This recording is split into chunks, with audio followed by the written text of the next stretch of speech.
আসসালামু আলাইকুম ওয়া রাহমাতুল্লাহি ওয়া বারাকাতুহু। মোহতারাম দোস্ত আহবাব, আলহামদুলিল্লাহ আলহামদুলিল্লাহ সুম্মা আলহামদুলিল্লাহ। আল্লাহ পাকের খাস মেহেরবানিতে আল মদিনা জামে মসজিদ কমপ্লেক্সের বাকি অংশের ফলর আগামীকাল সকালবেলা নির্মাণ হবে। আল্লাহর ফজলে প্রস্তুতি পর্ব প্রায় শেষ হয়েছে। সকল ধর্মপ্রাণ মুসলমান ভাইদের নিকট আন্তরিক দোয়া কামনা করছি।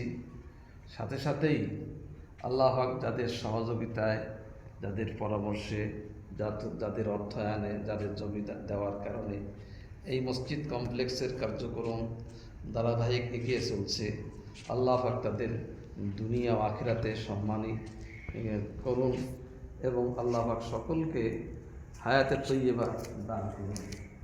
সাথে সাথেই আগামী 23শে জানুয়ারি আল মদিনা জামে মসজিদ কমপ্লেক্সের এই অংশেরই ছাদ নির্মাণের জন্য প্রস্তুতি চলছে। এজন্য যত প্রয়োজন আল্লাহ পাক যেন তার গায়েবী খাজানার থেকে আল্লাহ পাক পুরা করে দেন, এই জন্য আপনাদের নিকট আন্তরিক দোয়া কামনা করছি। সাথে সাথেই আল্লাহ পাক আমাদের এই খেদমতকে কিয়ামত পর্যন্ত হেদায়েতের মার্কাজ হিসাবে কবুল করেন। ইমানের সঙ্গে আল্লাহ পাক সকলকে খাতেমা বিল খায়ের নসিব করুন। দোয়া করি। আসসালামু আলাইকুম ওয়া রাহমাতুল্লাহি ওয়া বারাকাতুহু।